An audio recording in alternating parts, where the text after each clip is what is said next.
ফারাজের চোয়াল শক্ত হয়ে এলো। সে আরও তেজি গলায় বলল, মনে রেখো, তোমাদের এখান থেকে 100-200 স্টুডেন্টকে টিসি দিলে আমাদের কলেজের কিছুই হবে না। হাজার হাজার স্টুডেন্ট এই কলেজের গেটে লাইন দিয়ে দাঁড়িয়ে আছে শুধু একটা চান্স পাওয়ার জন্য। সো যদি সম্মান নিয়ে থাকতে চাও তবে বিহেভ ইয়োরসেলফ। মাইন্ডেড, আমি সরফরাজ খান শুধু বলার জন্য বলি না, সেটা করতে পারবো বলে বলি। অডিটোরিয়ামের বিশালাকার স্পিকারগুলো থেকে ফারাজের কথাগুলো উচ্চ শব্দে প্রতিধ্বনিত হচ্ছে। রুশদি লজ্জায়, সংকোচে আর এক অদ্ভুত আড়ষ্ঠতায় তার মাথাটা যেন ক্রমশ নুয়ে পড়ছিল। হাজার হাজার শিক্ষার্থীদের উৎসুক আর কৌতূহলী দৃষ্টি এখন তার উপর স্থির। রুশদি আর চোখে একবার নিচের দিকে তাকানোর চেষ্টা করলো। দেখলো স্টুডেন্টদের ভিড়ে কেউ কেউ নিজেদের মধ্যে ফিসফাস করছে, কারো ঠোঁটের কোণে মিটিমিটি দুষ্টুমি মাখা হাসি, কেউ হয়তো পাশ থেকে ফিসফিসিয়ে বলছে, আবার কেউ হয়তো বিস্ময়ে তাকিয়ে আছে এই অপ্রত্যাশিত নাটকীয়তার দিকে। রুশদির সারা শরীর যেন রিরি করে উঠল। তার তীব্র ইচ্ছে হচ্ছিল এই মুহূর্তে স্টেজ থেকে এক দৌড়ে কোথাও পালিয়ে যেতে, কোনো অন্ধকার কোণে নিজেকে লুকিয়ে ফেলতে, কিন্তু তার পা দুটো যেন মেঝেতে গেঁথে গেছে। লজ্জার এক অদৃশ্য শেকল থেকে এমনভাবে আষ্টি পৃষ্ঠে জড়িয়ে ধরেছে যে সে এক চুল পরিমাণ নড়াচড়া করার শক্তিও হারিয়ে ফেলেছে। গাড়িতে উঠে রুশদি ফারাজের দিকে তাকিয়ে সরাসরি প্রশ্ন ছুড়ে দিল, এই যে আপনার কি মাথা পুরোপুরি খারাপ হয়ে গেছে? আপনি অতগুলো স্টুডেন্টের সামনে ওভাবে হুটহাট ওসব কথা বলতে গেলেন কেন? ফারাজ ড্রাইভ করছিল। রুশদির এই রাগী চেহারা দেখেও তার চেহারায় কোনো ভাবান্তর হলো না। সে যেন খুব স্বাভাবিক কোনো কাজ করেছে। এমন এক নির্লিপ্ত ভঙ্গি নিয়ে স্টিয়ারিং ঘোরাতে ঘোরাতে প্রতি উত্তর করল। কেন, এতে সমস্যাটা কি হয়েছে? রুশদি এবার প্রায় চিৎকার করে উঠল। সমস্যা কি হয়েছে মানে? আপনি ফাহাদকে অফিস রুমে গিয়ে তামিল হিরোদের মতো ডায়লগ মেরেছেন, সেটা না হয় মেনে নিলাম, কিন্তু অডিটোরিয়ামে আমার সিনিয়র জুনিয়রদের সামনে ওভাবে নাটক করার কি দরকার ছিল? আপনি কি বুঝতে পারছেন না আমাকে এখন কি পরিমাণ লজ্জায় পড়তে হবে? ফারাজ গাড়িটা হঠাৎ রাস্তার একপাশে সাইড করে ব্রেক কষল। সে শরীরটা একটু ঘুরিয়ে পেছনে ফিরে তীব্র দৃষ্টিতে রুশদির দিকে তাকালো। তার কণ্ঠস্বরে এক ধরনের তাচ্ছিল্য খেলে গেল। লাইক সিরিয়াসলি, এটা তোমার কাছে অপমান মনে হচ্ছে? হ্যাঁ, অবশ্যই। রুশদি উত্তর দিল। ফারাজ মুখ ঘেঁষে কিছুক্ষণ তাকিয়ে রইল রুশদির দিকে। এই নারীকে খোদা কি দিয়ে বানিয়েছেন? এ এমন কেন? মাঝে মাঝে ইচ্ছে করে মাথায় তুলে আছাড় মারতে। রুশদির ভালো করতে গিয়ে এখন খারাপ বনে গেল ফারাজ। এই যে গ্রামে একটা কথা আছে না, যার জন্য করবা চুরি সেই বলবে চোর, ব্যাপারটা ঠিক তেমনই হয়েছে। ফারাজ মুখ ঘেঁষে বলল, পৃথিবীতে আসলে 2 প্রকারের নারী আছে, এক যারা বুদ্ধিমতী, আর দ্বিতীয়টা হলো তোমার মতো। ফারাজের অসমাপ্ত কথায় রুশদি ধপ করে জ্বলে উঠল। ভ্রুকুচকে প্রশ্ন করল, আমার মতো মানে? আমার মতো বলতে কি বোঝাতে চাচ্ছেন? ফারাজ উত্তর না দিয়ে রুশদির মুখের দিকে একটু কাছে ঝুঁকে এলো। তারপর আঙ্গুল দিয়ে রুশদির ওপরের পাটির দাঁতের এক কোণায় ইশারা করে বলল। এটা কি? রুশদি থতমত খেয়ে গেল। নিজের অস্বস্তি লুকিয়ে বলল, কোনটা কি? এটা এটা আক্কেল দাঁত। ফারাজ যেন এই উত্তরের জন্যই ওত পেতেছিল। সে এক বাঁকা হাসি হেসে ধপাস করে সিটে হেলান দিল। একটা দাঁতের আক্কেল আছে অথচ তোমার নেই, আস্ত একটা বেক্কেল বেডি। তোমার কি গসবের পাত্রী হওয়ার খুব শখ? যদি তাই হয় তবে আমি কয়েকটা লোক ভাড়া করে দিচ্ছি, যারা দিন রাত 24 ঘন্টা তোমার পিছনে লেগে থেকে গসিপ করবে। নাকি তোমার আসল কষ্টটা অন্য জায়গায়? কলেজে সবাই জেনে গেল যে তুমি ম্যারিড, আর এখন কেউ তোমার পিছনে লাইন মারবে না, এই জন্য কি খুব খারাপ লাগছে? রুশদি এবার রাগে অপমানে তোতলামি শুরু করে দিল। এই একদম ফাউল কথা বলবেন না কিন্তু। আমার বয়ে গেছে কেউ আমার পেছনে ছ্যাঁচড়ার মতো পড়ে থাকুক সেই স্বপ্ন দেখতে। তাহলে তোমার প্রবলেমটা কোথায়? আমার তো কোনো সমস্যা দেখছি না। প্রবলেম তো হওয়ার কথা আমার, কারণ আমার বউকে অন্য একটা ছেলে টিজ করে বেড়ায়, বিরক্ত করে। এটা আমার ইগোতে লাগে রুশদি, তোমার না। আমার স্ত্রীকে অন্য কেউ স্পর্শ করবে বা বিরক্ত করবে, এইটা আমি মেনে নেব? হ্যাঁ, আমি যে ওর হরগোর অস্ত্র রেখে এসেছি, এইটাই তোমার আর ওর কপাল। এখন কলেজে তোমার ধারের কাছেও কেউ থাকবে না, দেখে নিও, কারণ তুমি সরফরাজ খানের বউ। রুশদি এবার জেদ ধরে বলল, তাহলে এক কাজ করি, আগামীকাল থেকে আমার কপালে বড় বড় করে লিখে রাখি আমি সরফরাজ খানের বউ। তাহলে সবার চিনতে আরো সুবিধা হবে, কি বলেন? ফারাজ যেন রুশদির এই ত্যাদ্রামিতে মুগ্ধ হলো। সে তাচ্ছিল্যের সুরে বলল, বাহ, তোমার এই ছোট্ট মাথায় এত ভালো একটা বুদ্ধি এলো থেকে। তবে কলম দিয়ে না লিখে ট্যাটু করে ফেললে মনে হয় আরো বেশি পার্মানেন্ট হতো। রুশদি মুখটা বিকৃত করে বলে উঠল। আপনি না আসলেই একটা। ফারাজ রুশদির কথা শেষ করতে দিল না। সে আবার ড্রাইভিং সিটে সোজা হয়ে বসে ইঞ্জিন স্টার্ট দিল। স্টিয়ারিংয়ে হাত রেখে শেষ কথাটি বলে দিল, যা রুশদির হৃৎপিণ্ড এক মুহূর্তের জন্য থামিয়ে দিল। Listen, now you are my private property, only mine. আমি সেখানে দ্বিতীয় কাউকেই সহ্য করব না। বুঝতে পেরেছেন মিস ছোট মগজের অধিকারী? গাড়িটা ঝড়ের বেগে সামনের দিকে এগিয়ে চলল। রুশদি জানালার দিকে মুখ ঘুরিয়ে বিড়বিড় করে কি যেন বলল। তারপর চোখ উল্টে অত্যন্ত অবজ্ঞার সাথে একটা ভেঙচি কাটল। ফারাজের কথায় সাই দিয়ে গাল ফুলিয়ে একটা ছোট্ট উত্তর দিল। হুম। গাড়ির পেছনের সিটে বসে থাকা ছোট্ট প্রাণটি তখন চরম বিরক্ত। এতক্ষণ ধরে তার মম আর পাপার এই বাকযুদ্ধ দেখতে দেখতে সে যেন ক্লান্ত হয়ে পড়েছে। তার ছোট্ট মগজে শুধু একটাই প্রশ্ন ঘুরপাক খাচ্ছে, এই দুজন মানুষ সারাক্ষণ কেন এত ঝগড়া করে? ঝগড়া না করলে কি ওদের পেটের ভাত হজম হয় না? সে আর চুপ করে থাকতে পারল না। সে তার দুই হাত বুকের কাছে ভাঁজ করে রাজ্যের বিরক্তি নিয়ে বলল, উফ, তোমরা এত ঝগড়া করো কেন বলো তো? একদম যেন টম অ্যান্ড জেরি। তোমরা কি বোঝো না যে তোমাদের এভাবে ঝগড়া করতে দেখলে আমিও ঝগড়া করা শিখে যাব? উফ, তোমাদের দুইজনে একজনেরও একটু ম্যানার্স নেই। আমার মতো কিউট বেবির সামনে কেউ এভাবে ঝগড়া করে, আমি তোমাদের থেকে কি শিখবো? শেরের কথা শুনে রুশদি আর ফারাজ দুজনেরই মুখ হা হয়ে গেল। বিস্ময়ের ঘোর এমন যে যেন মুখে মশা ঢুকে যাওয়ার উপক্রম। এইটুকু একটা পুচকে ছেলে, অথচ কথা বলে যেন আস্ত এক বুড়ো মানুষ। খোদা হয়তো একে দুনিয়ায় পাঠানোর সময় বুদ্ধির সাথে খানিকটা এক্সট্রা অর্ডিনারি মশলা মিশিয়ে দিয়েছিল। ফারাজ নিজেকে সামলে নিয়ে একটু কড়া গলায় বলল, আমরা কোনো টিচার নই যে তুমি আমাদের কাছ থেকে কিছু শিখবে। এখন ঠোঁটে আঙুল দিয়ে চুপ করে বসে থাকো। শেরও ঠিক বাবার মতোই সমান তালে অ্যাটিটিউড দেখিয়ে পাল্টা জবাব দিল, বড়দের তো ছোটদের সামনে ঝগড়া করতে হয় না। বাপের বেটা বটে, সামনের নৌকা যেদিকে যায় পেছনের নৌকাও তো সেদিকেই যাবে। পিতা যদি সারফরাজ খান হয় তবে পুত্র শিহরাফ খান শেরও কোনো অংশে কম নয়। শের এবার হাত পা ছুঁড়ে অভিমানে গাল ফুলিয়ে জানালার বাইরে মুখ ফিরিয়ে বসলো। তার আর এসব ভালো লাগে না। অন্য সব ফ্যামিলিতে কি বাবা মায়েরা এত ঝগড়া করে? নিশ্চয়ই না, শুধু তার কপালটাই এমন মন্দ। ফারাজ আয়নায় ছেলের প্রতিচ্ছবি দেখে বলল, শের, তুমি কি আমার সাথে তর্ক করছো? শের সংক্ষিপ্ত আর কাঠখুট্টা উত্তর দিল। নো। ফারাজ আর কথা বাড়িয়ে লাভ নেই বুঝে গাড়ি স্টার্ট দিল। এদিকে রুশদির এবার ছেলের উপর মায়া হলো। সে একটু আদুরে ভঙ্গিতে শেরের ফুলিয়ে রাখা গালটা টেনে দিয়ে বলল, কি হলো আমার অ্যাংরি বার্ডের? মুখ এভাবে ফুলিয়ে আছে কেন? শের বাচ্চাদের মতো মুখ আরও একটু ফুলিয়ে ভারী গলায় বলল, অ্যাংরি বার্ড এখন অ্যাংরি আছে মম। শেরের এই পাকা পাকা বুলি আর কথা বলার ধরন দেখে এই পরিস্থিতির মাঝেও রুশদির হাসি। সে হাসি চেপে রেখে বলল, অ্যাংরি বার্ড অ্যাংরি মুডে থাকবে, এটাই তো নর্মাল। শের এবার চট করে মমের দিকে তাকালো। তার চোখের দৃষ্টিতে অভিমান স্পষ্ট। সে বড়দের মতো গম্ভীর হয়ে বলল, মম, তুমি কি এখন আমার সাথে মজা নিচ্ছ?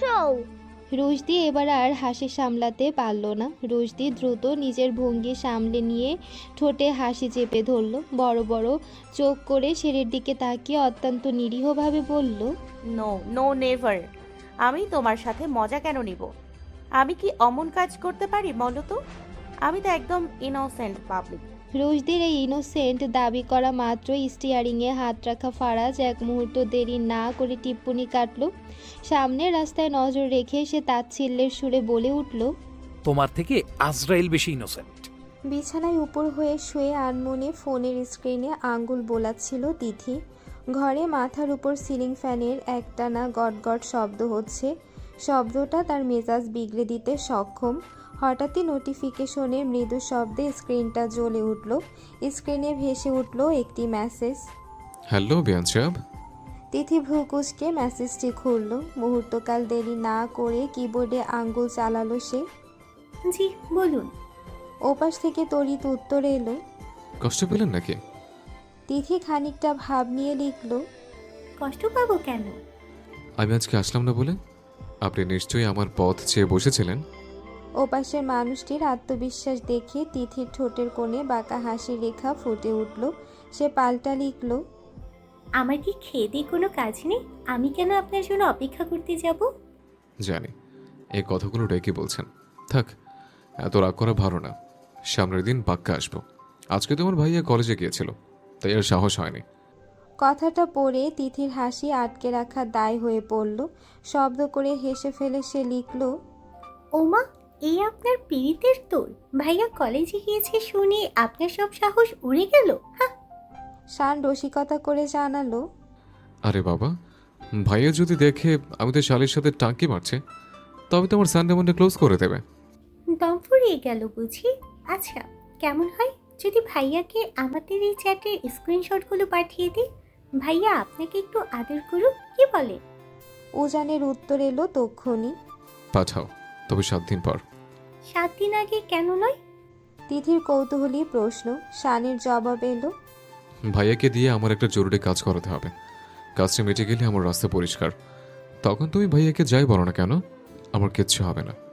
উল্টো দেখবে ভাইয়া নিচে দাঁড়িয়ে থেকে আমাদের বিয়ে দিয়ে দিচ্ছে। তাই সব প্রমাণ জমিয়ে রাখো, পরে কাজে দেবে। তিথি অবাক হয়ে লিখল। আপনি কি পাগল? ওপাশ থেকে শান নির্লজ্জের মতো উত্তর দিল, পুরো পাগল নই, তবে মাথার কয়েকটা তার বোধ একটু ঢিলা। তাহলে ভালো কোনো ডাক্তার দেখান। ডাক্তার দেখিয়েছি তো, ডাক্তার সলিউশনও দিয়ে দিয়েছেন। তিনি বলেছেন মিস তিথিকে পেলেই আমার মাথার সব তার নাকি ঠিক হয়ে যাবে। তাই দ্রুত তাকে বিয়ে করে ফেলুন। তিথি বিড়বিড় করে বলল, ফাও কথা। মুখে বিরক্তি দেখালো, তার চোখে মুখে তখন রাজ্যের লজ্জা। ফোনের স্ক্রিনটা অফ করে দিয়ে হোয়াটসঅ্যাপ থেকে বেরিয়ে এলো সে। এরপর ওপাশ থেকে শানের আরও অগণিত মেসেজ আসতে লাগলো, কিন্তু তিথি আর রিপ্লাই দিল না। বালিশে মুখ গুজে সে তখন অন্য এক জগতের ভাবনায় বিভোর। সন্ধ্যা নেমেছে বেশ কিছুক্ষণ হলো। খানবাড়ির লনে আড্ডায় মেতেছে রুশদি, শের আর শান। অল্প কয়েকদিনে রুশদির সাথে শানের এক চমৎকার বন্ডিং গড়ে উঠেছে। শান মানুষটা ভীষণ চঞ্চল, সারাদিন তার দুষ্টুমিতে পুরো বাড়ি তটস্থ থাকে। আর এই দস্যিপনায় তার যোগ্য সঙ্গী হলো ছোট্ট শের। চাচা ভাতিজা যখন এক হয় তখন পুরো খানবাড়ি মাথায় তুলে নাচে তারা। তবে এরাও ঠান্ডা হয়ে যায় শেহজাদ খানের উপস্থিতিতে। বাড়িতে শেহজাদ খানের পায়ের আওয়াজ পাওয়া মাত্রই এই দুই নমুনা মাসুম বেড়ালছানা সেজে এক কোণে গুটিসুটি মেরে বসে দেখে। তখন তাদের মতো নিষ্পাপ আর কেউ থাকে না। আড্ডার এক ফাঁকে শান রুশদিকে জিজ্ঞেস করলো, ভাবি, তিথির ফ্যামিলি সম্পর্কে কিছু জানো? রুশদি তখন টি টেবিলের প্লেট থেকে এক টুকরো আপেল তুলে নিয়েছিল। আপেলে ছোট্ট করে একটা কামড় বসিয়ে সে শানের দিকে তাকিয়ে মুচকি হাসলো। আপেল চিবোতে চিবোতে দুষ্টুমি ভরা কণ্ঠে বলল, আপনি ওর সাথে লাইন মারছেন তাই না ভাইয়া? শান যেন হাতে নাতে ধরা খেয়ে গেল। খানিকটা ইতস্ত করে ঘাড় চুলকাতে চুলকাতে দৃষ্টি সরিয়ে নিল সে। আমতা আমতা করে বলল, ওই আর কি, মানে একটু আধটু। রুশদি এবার কিছুটা সিরিয়াস হলো। শানের প্রথম প্রশ্নের উত্তরে বলল, আসলে আমি ওর ফ্যামিলি সম্পর্কে তেমন কিছুই জানি না। ওকে কিছু জিজ্ঞেস করলে এড়িয়ে যায়। শুধু বলেছে ওর মা বাবা মারা গিয়েছেন, এখন মামা মামির কাছেই থাকে। এর বেশি কিছুই আমার জানা নেই। শানের কপালে চিন্তার ভাঁজ পড়ল। নিচু স্বরে বলল, আমিও খোঁজ নিয়েছিলাম, কিন্তু তেমন কিছুই জানতে পারিনি। পরক্ষণেই চিহ্নিত ভাবটা ঝেড়ে ফেলে সে আবারও সেই চিরচেনা ফুরফুরে মেজাজে ফিরে এলো। আচ্ছা, বাদ দাও এসব। ভাবি, তুমি বরং আমার একটা কাজের কাজ করে দাও। তোমার এই বান্ধবীটাকে একটু পটিয়ে দাও না আমার জন্য। আমাদের ঘটক হও তুমি। এভাবে একে একে আর দিন কাটছে না, বিয়েটা এবার করতেই হবে। এইভাবে আর কতদিন এতিম হয়ে থাকা যায় বলো? রুশদি অবাক হয়ে হেসে বলল, বউ না থাকলে মানুষ বুঝি এতিম হয়? শান খুব বিজ্ঞের মতো মাথা নেড়ে উত্তর দিল, অবভিয়াসলি। ওটা কি ফ্যামিলি ছেড়ে এতিম বলো না, ওটা হলো বউ ছেড়ে এতিম। আমার বাম পাচরের হাড় দিয়ে যাকে বানানো হয়েছে সেই কেন অন্যের ঘরে থাকবে? আমার হার আমার কাছেই থাকা উচিত। আমার জিনিস অন্যের ঘরে পড়ে আছে। এটা ভাবলেই আমার কলেজে শুকিয়ে যায়। এটা মেনে নেওয়া যায় না। শানের এমন অদ্ভুত দর্শনে রুশদি হেসেই শেষ। হাসি থামিয়ে সে জিজ্ঞেস করল, আপনি কি সত্যি ওকে সিরিয়াসলি লাইক করেন? মারাত্মক সিরিয়াস আমি ভাবি। তা প্রপোজ করেছেন? ওসব প্রেম টেম করার সময় নেই আমার হাতে। ডিরেক্ট বিয়ে করে ঘরে তুলবো।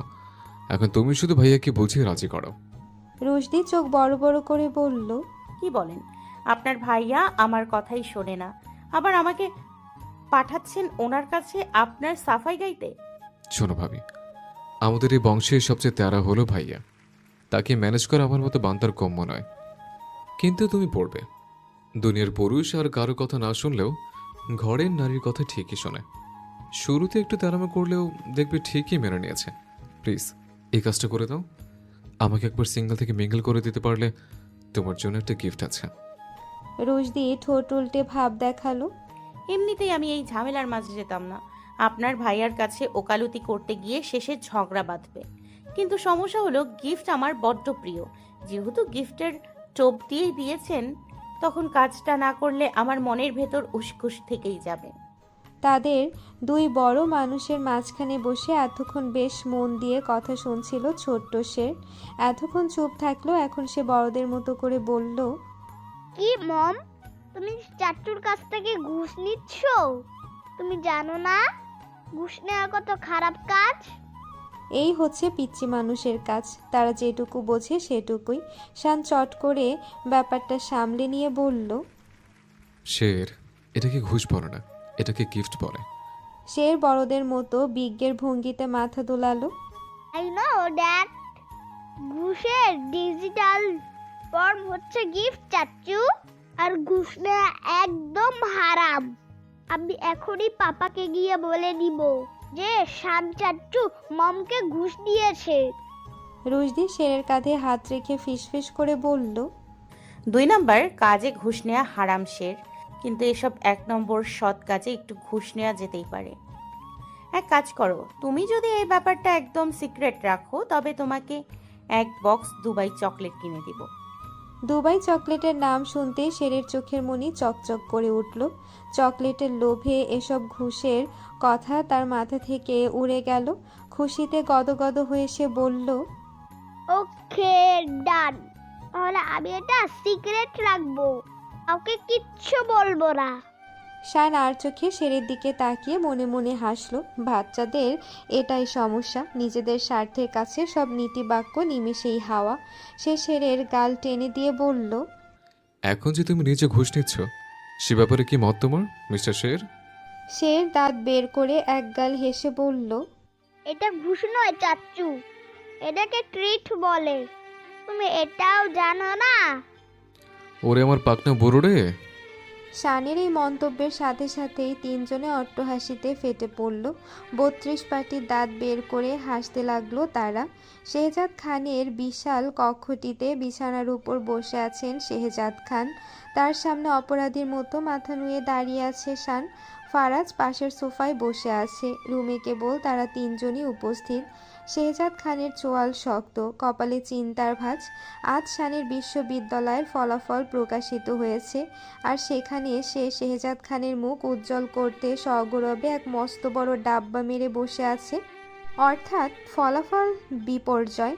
খবরটা পাওয়া মাত্র শেহজাদ খান ছোট ছেলেদের মতো দুজনকে ডেকে পাঠিয়ে ক্লাস নেওয়া শুরু করেছেন।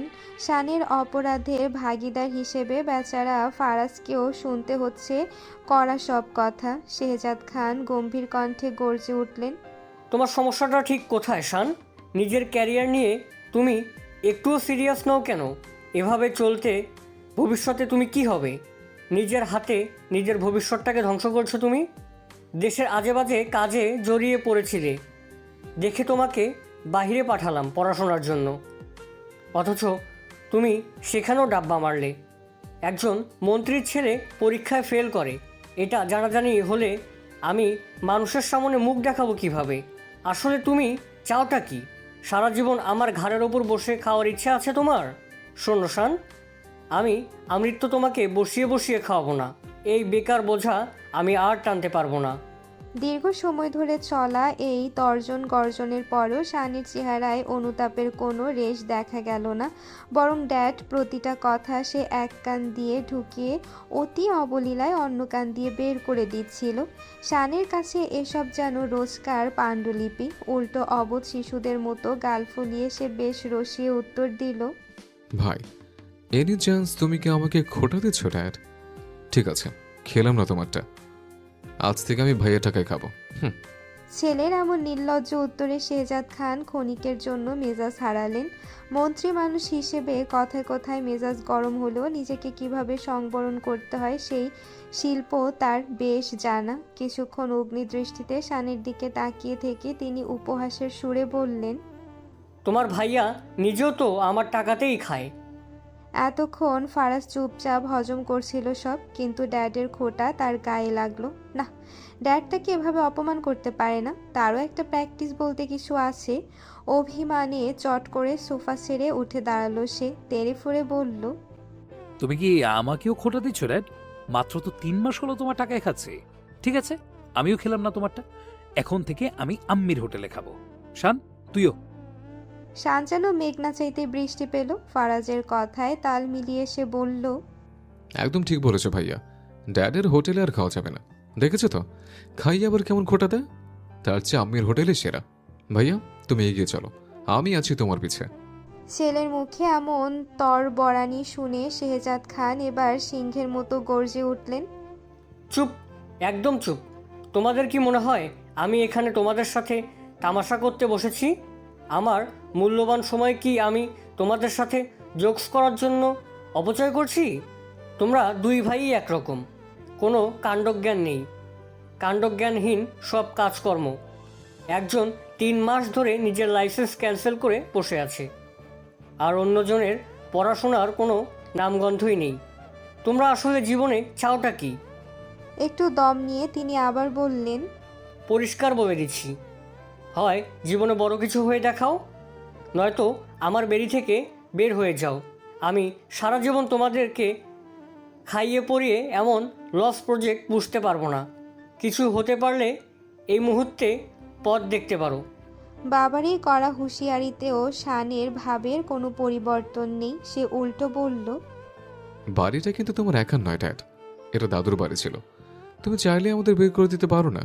এই বাড়িতে আমাদেরও আইনি হক আছে। ছেলের মুখে মুখে তর্ক শুনে শেহজাদ খান চরম বিরক্তিতে ফেটে পড়লেন, শান, তোমার সাথে ফালতু কথা বলার সময় আমার নেই। আমরাও তোমার সাথে ফালতু কথা বলছি না। শেহজাদ খান এবার ধৈর্য হারিয়ে ফারাজকে উদ্দেশ্য করে বললেন, ফারাজ, ওকে নিয়ে এক্ষুনি বিদে হও এখান থেকে। অযথা আমার মাথাটা গরম করে দিচ্ছে। তোমাদের সাথে একই বিষয়ে আমি পরে ঠান্ডা মাথায় কথা বলবো। এখন যাও। ফারাজ শানের হাত ধরে এক প্রকার টেনে হিঁচড়ে রুম থেকে বের করে নিয়ে এলো সে। রুম থেকে বের হওয়া মাত্রই ফারাজ রাগে গজগজ করতে করতে শানের মাথায় এক মস্ত বড় গাঁটটা মারল। ব্যথায় কুকিয়ে ওঠা শানের দিকে তাকিয়ে ফারাজ গর্জে উঠল, সিরিয়াসলি বল তো, তোর সমস্যাটা কি? আমি খুব ভালো করে জানি তুই ইচ্ছে করে ফেল করেছিস, কিন্তু কেন? ড্যাডের কাছে এইভাবে বকা খেয়ে খুব মজা পেলি? নিচে তো কথা শুনলি, সাথে বিনা পয়সায় আমাকেও শোনালি। তোর জন্য আমি কেন রোজ রোজ এইসব অপমান সহ্য করব? ফারাজ এবার নিজের আক্ষেপ উগরে দিল, তোর অপকর্মের জন্য আমাকে শুনতে হয়। আমি নাকি বড় ভাই হিসেবে দায়িত্ব পালন করি না। ড্যাড বলে বড় ভাই নিজেই বেকার, তো ছোট ভাই ওকে দেখেই শিখছে। এই শোন, আমি কি তোকে বলেছি আমাকে দেখে শিখতে? খবরদার শান, তোর জন্য যদি আর একদিন আমাকে কথা শুনতে হয়, তবে মনে রাখিস তোর কিন্তু সানডে মানডে একদম ক্লোজ করে দেব। ফারাজকে রাখতে দেখেও শান স্বাভাবিক রইল। সে বরং অতিমাত্রায় আয়েশি ভঙ্গিতে শরীর এলিয়ে দিয়ে দুষ্টুমি হাসি ঠোঁটে ঝুলিয়ে রাখল। হাত বাড়িয়ে রকেট স্টাইলে ভাইয়ের ঘাড় জড়িয়ে ধরল সে। নেচে নেচে হাঁটতে লাগলো সে। আরে ভাইয়া, ছোট ভাইয়ের জন্য সামান্য বকাটুকু খেতে পারবে না? আরে দেখো, তোমার বিয়ে না হয় আমি কতটা দিন অপেক্ষা করে বসে আছি। কবে আমার সিরিয়াল আসবে? ফারাজ দাঁত কিরমির করে বলল, শান, আমি তোর ক্যারিয়ার নিয়ে সিরিয়াস কথা বলছি, আর তুই এসব বিয়ে টিয়ে কি রে? বিয়েটি কি মানে? তুমি বিয়ে করে দিব্যি সংসার করবে, আর আমি কি চিরকুমার সংঘের সদস্য হব? আমাকে একটা বিয়ে করে দাও না ভাইয়া। তোর বয়স কত হয়েছে রে? বড় ভাইয়ের মুখের উপরে বিয়ের কথা বলিস? একটা থাপ্পড় মেরে 32 পাটি দাঁত যদি না ফেলে দিয়েছি তো আমার নাম ফারাজ নয়। আমি কি তোর ইয়ার দোস্ত যে আমার সাথে এসব ফালতু রসিকতা করবি? এমন এক চর মারবো না যে সারা জীবন মনে রাখবি বেয়াদব কোথাকার। ভাইয়া, তুমি দিন দিন যা একটু খরচ হচ্ছ না, ছোট ভাইয়ের এই নরম দিলটা এভাবে ভেঙে চুরমার করে দিলে। একটা বিয়েই তো করে দিতে বলেছে। ফারাজ এবার তপ্ত চোখে শানের দিকে তাকিয়ে বলল। হাত সরা আমার ঘাট থেকে। শান ঘাবড়ে গিয়ে জিজ্ঞেস করলো, কেন? সরাতে বলেছি, সরা।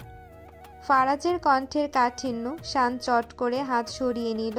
পর মুহূর্তেই শান দেখল ফারাজ করিডোরের কোণে দেয়ালের সাথে ঠ্যাস দিয়ে রাখা ভারী গলফ স্টিলটি হাতে তুলে নিচ্ছে। দেখেই শানের মগজে বিপদের সাইরেন বেজে উঠল। ভাইয়ের পরবর্তী পরিকল্পনা বুঝতে তার এক সেকেন্ডও দেরি হলো না। শরীরের সবটুকু স্নায়ু মুহূর্তে সজাগ হয়ে উঠল তার। ফারাজ কিছু বুঝে ওঠার আগেই শান সামনের দিকে এক মরণপণ দৌড় লাগালো। দৌড়াতে দৌড়াতে চিৎকার করে পেছনে থাকা ফারাজকে বলতে লাগলো, ও ভাইয়া, এবারের মতো মাফ করে দাও, আর কোনোদিন তোমাকে বিয়ের কথা বলবো না। শানের পিছু পিছু ফারাজও ক্ষিপ্র গতিতে ছুটছে, হাতে শক্ত করে ধরা সেই গলফ স্টিক। কত বড় দুঃসাহস, বড় ভাইয়ের কাঁধে হাত রেখে নিজের বিয়ের কথা বলে। আজ ওকে হাড়ে হাড়ে বুঝিয়ে দিতে হবে বড় ভাই কি। কয়েকদিন ফারাজের হাতে মার না খেয়ে তার সাহস আকাশ ছুঁয়েছে। ফারাজ করিডোর দিয়ে ধাওয়া করতে করতে দাঁত কিরমির করে চেঁচিয়ে বলল, দাঁড়া তুই আজ, তোর বিয়ের ভূত আমি এক নিমিষেই ছাড়িয়ে দিচ্ছি। এত সাহস তোর যে বড় ভাইয়ের কাঁধে হাত রেখে ইয়ার্কি মারিস? বড় ভাইকে সম্মান দিতে জানিস না, উল্টো নিজের বিয়ের কথা শোনাস। কয়েকদিন আমার হাতের মার পড়েনি তো, তাই টনা গজিয়েছে তোর। একবার শুধু ধরতে পারি, মেরে তোর হাড়গোড় সব পাউডার বানিয়ে দেবো। তারা বলছি। তখন শান প্রাণ ভয়ে দৌড়াচ্ছে আর পেছনে ফিরে করুণ স্বরে আর্তনাদ করছে। সরি ভাইয়া, আর কখনো হবে না, প্লিজ এবারের মতো ছেড়ে দাও। আর কোনোদিন তোমার সাথে এমন বেয়াদবি করবো না, খোদার কসম। আগে দাঁড়া তুই, তারপর তোর কথা শুনছি। করিডোরে তাদের এই হুলস্থুল আর চিৎকার চেঁচামেচি শুনে রুশদি নিজের রুম থেকে বেরিয়ে এলো। ততক্ষণে ধাওয়া পাল্টা ধাওয়ার পালা ওপরতলা থেকে নিচে ড্রয়িং রুমে গড়িয়েছে। রুশদি রেলিং ধরে নিচে তাকিয়ে দেখলো এক অভাবনীয় দৃশ্য। শান বাচ্চার তাগিদে ড্রয়িং রুমের সোফাগুলোর উপর দিয়ে হরিণের মতো লাফিয়ে বেড়াচ্ছে, আর ফারাজ উদ্যত স্টিক হাতে তাকে ধরার চেষ্টা করছে। ফারাজ গর্জে উঠল, একবার তোকে বাগে পাই, তারপর দেখ তোর হাড়ের কি দশা করি। রাত এখন ঠিক কতটা গভীর রুশদির তার কোনো আন্দাজ নেই। অনেকক্ষণ ধরে বিছানার এপাশ ওপাশ করছে সে, কিন্তু চোখের পাতায় ঘুমের লেশমাত্র নেই। সে আবারও ডান দিকে কাত হয়ে শোল। ডিম লাইটের মৃদু নীলচে আলোয় ঘরের আসবাবগুলো অস্পষ্ট দেখা যাচ্ছে। পাশে ফারাজ গভীর ঘুমে আচ্ছন্ন, আর তার প্রশস্ত বুকের উপর নিশ্চিন্তে ঘুমিয়ে আছে তার প্রাণভোমরা শেহরাজ খান শের। বাবার গায়ের ঘ্রাণ মেখে শিশুটি যেন এক প্রশান্তির দ্বীপে আশ্রয় নিয়েছে। আধো আলোয় শেরের মায়াভরা নিষ্পাপ মুখটার দিকে তাকিয়ে রুশদির ঠোঁটের কোণে অজান্তেই এক চিলতে স্নিগ্ধ হাসি ফুটে উঠল। পাপা, হঠাৎ শেরের অস্ফুট ও ঘুম যাওয়ানো কণ্ঠস্বর প্রতিধ্বনিত হলো। ফারাজের ঘুম হয়তো তখনও খুব একটা গাঢ় হয়নি, তাই সে ছেলের ডাকে সাড়া দিল। ঘুমের ঘোরেই উত্তর দিল সে। বাবা বলো। শের এবার কিছুটা অবুঝের মতো হালকা কান্নার সুর টেনে বলল, ঘুম আসছে না কেন? গত 1 মাস ধরে শেরের এক অদ্ভুত অভ্যাস তৈরি হয়েছে, দিনের বেলা অসময়ে ঘুমিয়ে রাত জেগে থাকা, যার ফলে রাত 2-3টের আগে তার দু চোখে ঘুমের দেখা মেলে না। পর্যাপ্ত ঘুমের অভাবে ওর ছোট্ট শরীরটা ইদানিং বেশ ক্লান্ত দেখায়। ফারাজ ঘুমের রেশটুকু কাটিয়ে ছেলের মাথায় সস্নেহে হাত রাখলো, চুলের ভেতর আঙ্গুল বুলিয়ে দিতে দিতে বলল, চোখ বন্ধ করে রাখো পাপা, আমি মাথায় হাত বুলিয়ে দিচ্ছি, দেখো ঠিক ঘুম চলে আসবে। আসছে না তো। শেরের স্বরে একরাশ বিরক্তি। আসবে, তুমি চোখ বন্ধ করে রাখো। শের এবার বাবার বুক থেকে নেমে রুশদি আর ফারাজের ঠিক মাঝখানে উঠে বসলো। চোখ দুটো কষলে নিয়ে খানিকক্ষণ ফ্যালফ্যাল করে তাকিয়ে রইল। রুশদি চুপচাপ ছেলের কাণ্ড দেখছিল। ফারাজও বুঝে গেল আজ আর সহজে ঘুম পাওয়া হবে না। হাই তুলে চোখ কসলাতে কসলাতে সে উঠে বসলো। ছেলের দিকে তাকিয়ে জিজ্ঞেস করলো, ঘুমাবে না পাপা? বললাম তো ঘুম আসছে না। শেরের ছোট মনে তখন রাজ্যের বিরক্তি। তাহলে কি সারা রাত এইভাবে জেগে থাকবে? জানি না। বলেই হুট করে ফুপিয়ে কেঁদে উঠল সে। এই কান্না কোনো দুঃখের নয়, বরং ঘুম না আসার তীব্র অস্বস্তি আর ক্লান্তি থেকে আসা এক শিশুর অভিমান। রোজ রাতে ঘুমের জন্য তাকে এভাবে ছটফট করতে হয়, যা তার ছোট্ট প্রাণের সহ্য শক্তির বাইরে। কাঁদতে কাঁদতে সে আর্তনাদ করে উঠল। আমার ঘুম আসে না কেন? সবার ঘুম আসে, শুধু আমারই ঘুম আসে না কেন?